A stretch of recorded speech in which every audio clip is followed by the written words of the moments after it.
He escogido 5 horas con Mario de Delibes porque es un texto que me parece impresionante, el texto en sí, y por supuesto creo que todos y todas que hemos tenido la ocasión de disfrutar de Lola Herrera, que es su maravillosa interpretación, en mi caso hace casi 30 o 40 años, en los 80, aunque ahora lo ha repetido de nuevo en Valencia. Me parece eso, la interpretación impresionante y lo que hace con el texto, porque cuando lo lees, y el texto ya es interesante, está muy bien, ¿no? Ver cómo la caracterización de los personajes hablando ya sola y sabiendo que lo pasa todo, ¿no? Por Menchu o Carmen, la viuda, todo por su filtro, pero todo lo que nos cuenta, todo se gira en torno a su relato, a su perfección, pero a través de ello, aunque sabemos que está cargado de matices subjetivos, nos hacemos una idea de una imagen, ¿no? de esa España en los años 60, ¿no? Y el papel de la mujer relegada al hombre,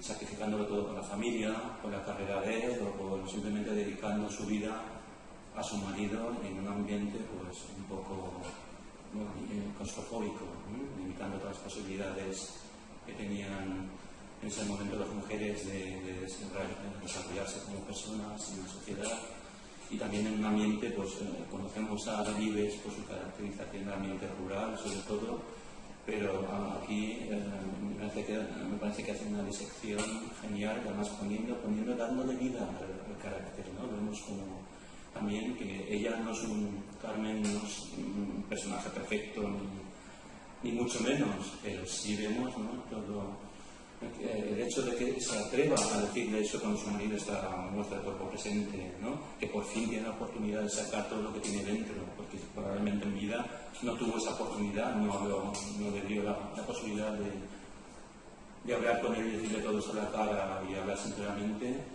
Me parece impresionante. Y claro, tienes en mente, no puedo disociar, o es difícil disociar el texto de la interpretación de Lola Herrera, y por eso ahí está los 40 años, que se dice pronto, ¿no? Con esta obra, con este texto. Y además lo interesante es que, siendo teóricamente un relato, una novela, la adaptación, lo teatral que es, ¿no? Lo bien que se adapta, lo bien que han hecho en este caso adaptación del libro para llevarlo a la escena. Me parece impresionante y he seleccionado este fragmento porque a mí me dice mucho. Ya lo escucharéis, lo oiréis y veréis por qué.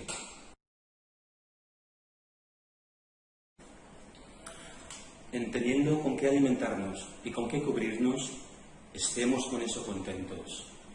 Los que quieren enriquecerse caen en tentaciones, en lazos y en muchas codicias locas y perniciosas que hunden a los hombres en la perdición y en la ruina, porque la raíz de todos los males es la avaricia. Y por eso mismo me será muy difícil perdonarte, cariño, por 1000 años que viva, el que me quitases el capricho de un coche. Comprendo que a poco de casarnos eso era un lujo, pero hoy un 600 lo tiene todo el mundo, Mario, hasta las porteras, si me apuras, que a la vista está. Nunca lo entenderás, pero una mujer, no sé cómo decirte, le humilla que todas sus amigas vayan en coche, ella apatita, que te digo mi verdad, pero cada vez que Esther o Valentina o el mismo Crescente, el ultramarinero, me hablaban de su excursión del domingo, me enfermaba, palabra. Aunque me esté mal el decirlo, tú has tenido la suerte de dar con una mujer de su casa, una mujer que de 2 saca 4 y te has dejado querer, Mario, que así, qué cómodo, que te crees que con un broche de 2 reales o un detallito por mi santo ya estás cumplido, y ni hablar, borrico, que me he hartado de decirte que no vivías en el mundo, pero tú, que si quieres... Y eso, ¿sabes qué es, Mario? Egoísmo puro, para que te enteres, que ya sé que un catedrático de instituto no es un millonario, ojalá, pero hay otras cosas, creo yo, que hoy en día nadie se conforma con un empleo. Ya vas a decirme que tú tenías tus libros y el correo, pero si yo te digo que tus libros y tu periodicucho no nos han dado más que disgustos, a ver si miento. No me vengas ahora, hijo, líos con la censura, líos con la gente, y en sustancia, 2 pesetas. Y no es que me pille de sorpresa, Mario, porque lo que yo digo, ¿Quién iba a leer esas cosas tristes de gentes muertas de hambre que se revuelcan en el barro como puercos? Vamos a ver, tú piensa con la cabeza. ¿Quién iba a leer ese rollo de El castillo de arena, donde no hablas más que de filosofías? Tú mucho con que si la tesis y el impacto y todas esas historias, pero ¿quieres decirme con qué se come eso? A la gente le importa un comino las tesis y los impactos. Créeme que a ti, querido, te echaron a perder los de la tertulia, el Aróstegui y el Moyano, ese de las barbas, que son unos inadaptados. Y no sería porque papá no te lo advirtiera. Bueno, es que leyó tu libro con lupa, Mario, a conciencia, ya lo oyes, y dijo que no, que si escribías para divertirte, bien, pero si pretendías la gloria o el dinero, lo buscases por otro camino. ¿Te acuerdas? Bueno, pues tú, R. Y me explico que a otro cualquiera no le hicieras caso, pero que sea papá, un hombre bien objetivo que es, no me digas. Que colabora en las páginas gráficas de ABC. Yo creo que desde que se fundó hace muchísimo. Y en otra cosa puede que no, pero en eso de escribir sobre la tecla que toca, vaya se sabe.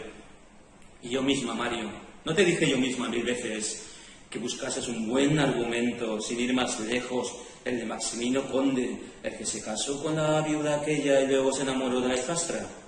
Pues esos argumentos son los que interesan a la gente, Mario, desengáñate, que ya sé que era un poco así, un poquitín verde, vamos, pero cabía hacerle reaccionar al protagonista en decente cuando ella, la hija, se le entrega.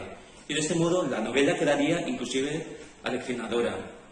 Bueno, pues tú a tu cuento, por un oído me entra, por otro me sale. A los 2 años publicaste aquello del patrimonio, que era irresistible, te lo digo de corazón, que es que no hay por dónde cogerlo, porque tú crees, Mario, que le puede interesar a alguien un libro que pasa en un país que no existe y cuyo protagonista es un sorche al que le duelen los pies. Valentina se tronchaba comentándolo en el té de los jueves. Todas, lógico, que solo Esther te echó una mano con la costumbre. A ver, por darse pote, que a la legua se veía que tampoco lo había entendido. Y es que esos soldados eran rarísimos, Mario, compréndelo. ¿Cómo pueden los soldados de 2 ejércitos enemigos saltar de las trincheras y abrazarse y decirse que no volverían a dejarse empujar por aquella fuerza? Tú ponías siempre en los libros palabras con mayúsculas o con bastardillas. No sé por qué. Que Armando dice que porque hace bien, vete a saber. Pero el caso es que no se entendía una jota del libro, porque si los generales ven a sus soldados abrazarse con los otros, los hubiera fusilado en el acto, y con toda razón. Además, fíjate, de entrada, eso ya era raro, querido, era raro, pero era todavía más raro que el sol se dijera de repente sin venir a cuento. ¿Dónde está esa fuerza? Ella no tiene cabeza, ni forma, ni sabe nadie dónde se esconde. Y sin más explicación, todos los soldados se asustan, vuelven a sus trincheras y empiezan a dispararse tiros otra vez. Sinceramente, cariño, ¿tú crees que esto tiene pies ni cabeza? La sandia de Esther, en su afán de echarte un capote, que eran símbolos, ya ves tú, como si ella supiera con qué se come eso.